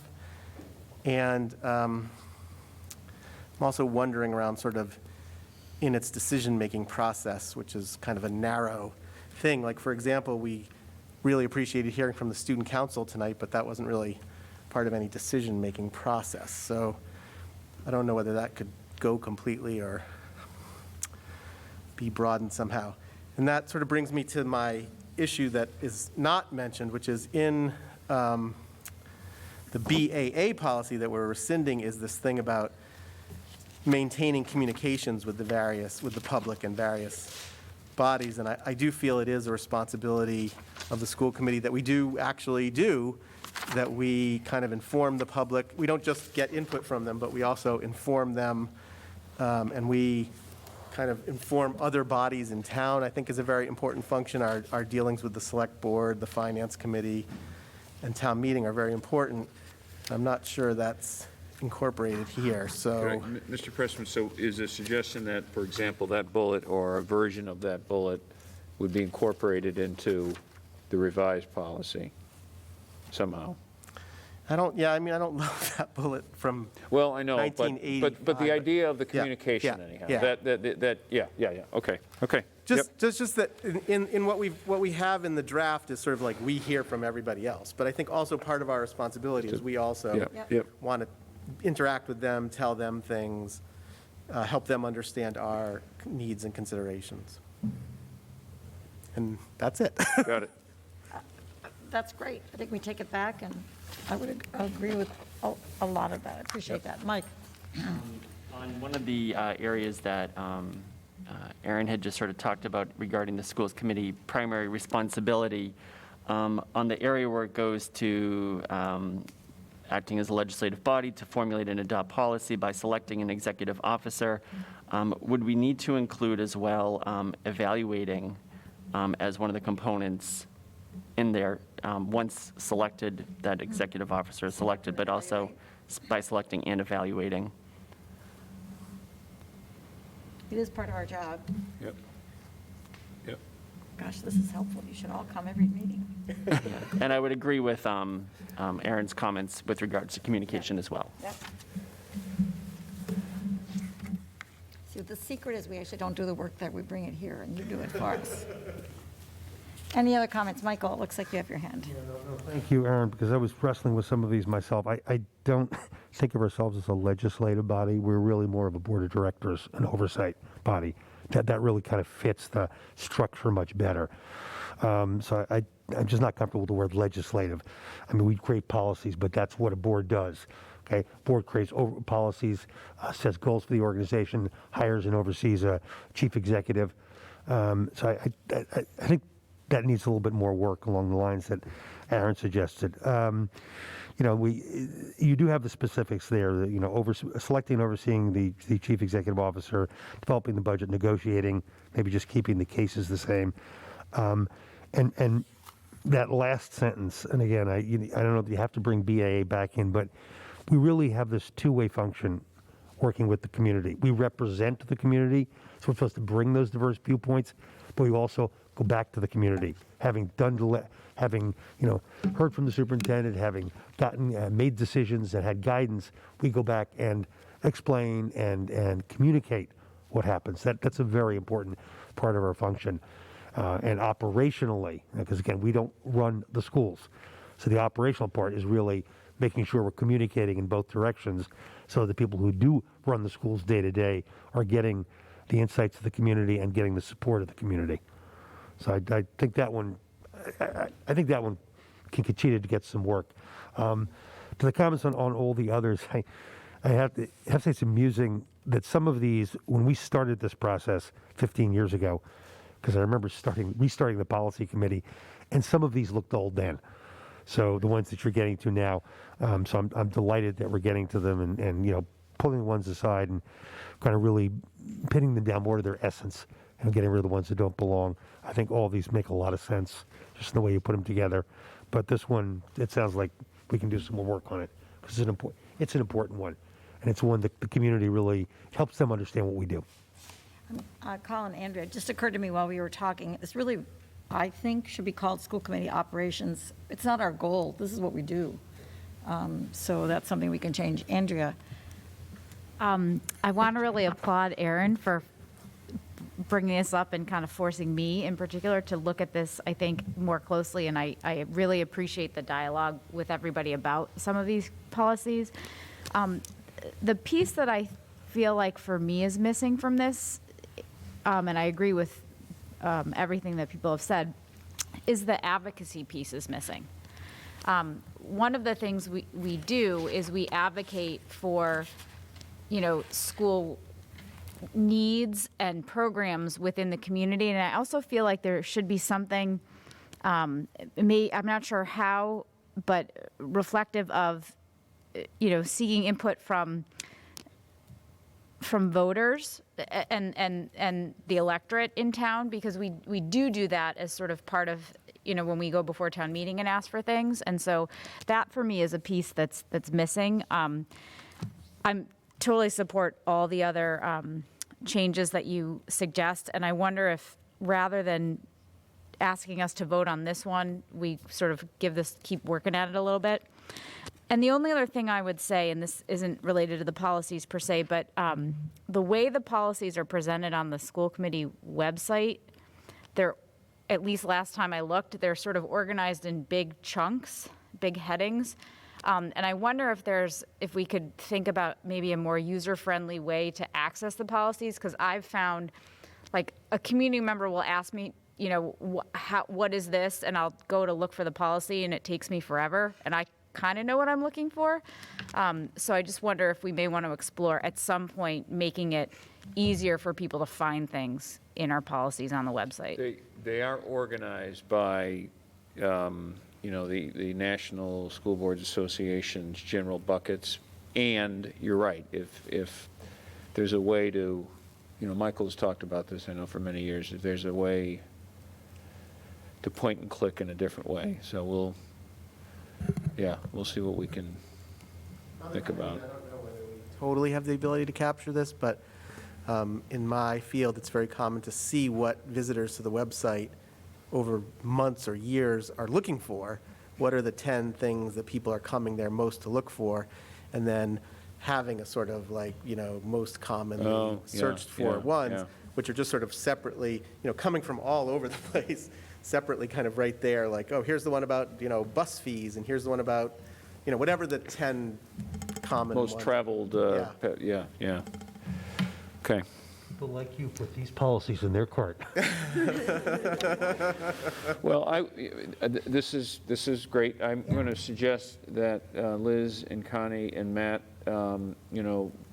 put their heads together, and I'll work with you. And whether or not it's ready for prime time the next time, it may be another draft that you don't vote on. You can vote on it the next time, but at least another draft to look at, just to kind of move the conversation along. So Perhaps that'd be a good, maybe we can vote on the others and look at this one again. But at least have it as another draft. Yes. Yeah. Yep. Sure. I'll get something going with Joyce to kind of pull us together. Well, that was a lot of school committee comments, but now we'll move into the other school committee comments, which is great. Yes, Dr. Goodkans just suggested I remind us all of our meeting at 6 o'clock tomorrow at Powers Hall with other, dare I call them legislative bodies in town? I don't think they all are, but the Select Board, the Finance Committee, and the PBBC to once again discuss our master plan. And we'll have more discussion there, but I think one of our goals would be to begin to move this along, to have a kind of discussion that will allow us to perhaps begin to choose some of the options over some of the others so that we can get the information we need to keep this process moving toward making important decisions about renovating, rebuilding some of our schools. Madam Chair, if I may. Yes. I appreciated this question earlier today when Ann and I were meeting with the design team. Jason Boone said, so what's a successful outcome of the meeting tomorrow? And although he captured what I said a little bit more succinctly than I'm about to say now, I thought it was a great question. And to me, a successful outcome is that the four boards will have a common understanding of the facility master plan options and the process that arrived to them. And the school committee will have an opportunity to listen deeply to the perspectives and questions of the PPBC, the Select Board, and the Finance Committee, so that when you, again in March, have another conversation with the design team about these options and the implications, you can have more perspective, more data to narrow the options, which eventually will go to the town for Dave Davison in particular, for him to cost them out. With, in my mind, an ultimate goal of on or around July 1st, having some, cost estimates around debt and a couple of options so that you then can start moving forward next year, potentially at this time next year, an SOI, for example, if that's one of the outcomes. So the successful meeting tomorrow night is listening, asking some questions, but kind of getting the tenor of what you're hearing from the other boards and from one another, so you can continue the decision-making process by yourselves as a committee at your next meeting in March. I certainly would agree. I think we have, speaking of advocacy, have an obligation to do our best to make sure information is going back and forth, and also that we continue to move this along in any way that we can. So any of your thoughts will be useful tomorrow night and always. Any other comments to come before this board? Andrea. In just sort of a question about the meeting tomorrow. I feel like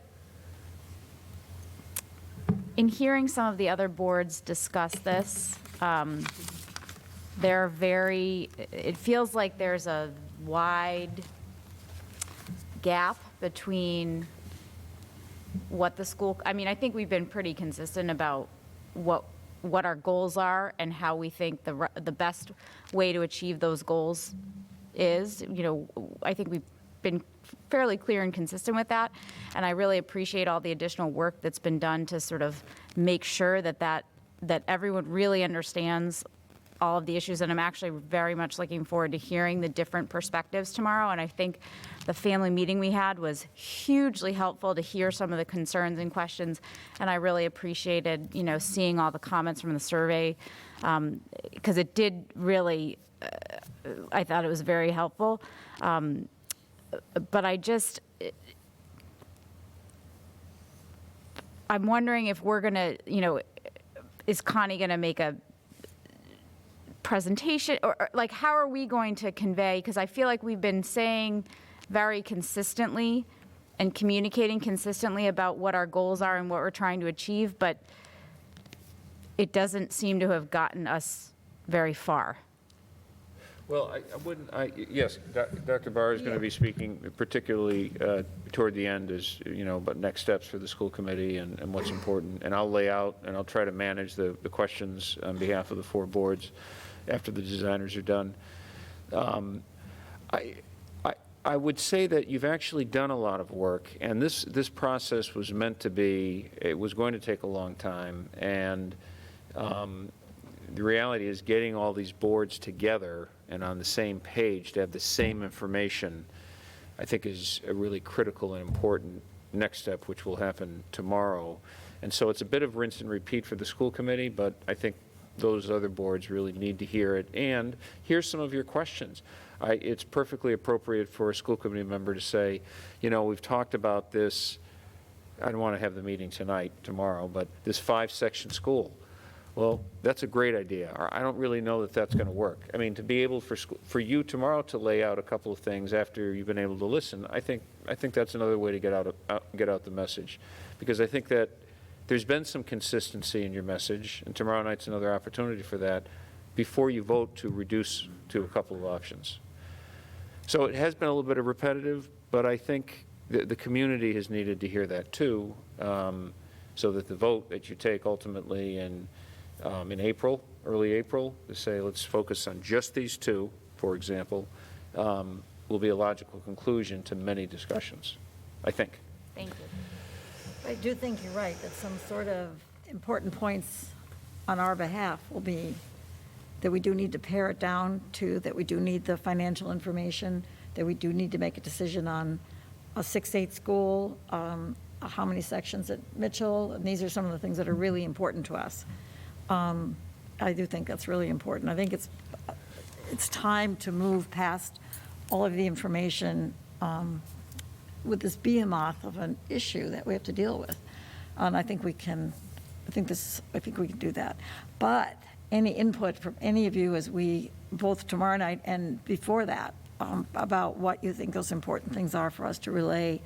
I know in part will be reflecting what we hear. I think that will be very helpful. And then the most exciting thing is if you submit an SOI and you're invited, MSBA is going to have you do it all over again. So that's where, yeah. Well, on that note, this was, Did they release their decisions for the last round yet? sorry, Aaron, I couldn't hear what you said. Did the MSBA release their decisions from like last year? Yeah. For last year, we'll find out. Yeah, I don't know. He'll probably find it out first. He's really good at using to do that, the website, yes. Other questions or comments? This was a great meeting. They're all great. What am I saying? In that case, I'll entertain a motion to adjourn this meeting. So moved. Moved by Michael, Second. seconded by Mike. Discussion? Hearing none, we come into the vote. All those in favor, please signify by saying aye. Aye. Opposed? God bless you. Abstentions, 700. Thank you much. Back from vacation and on to mask optional, mask friendly.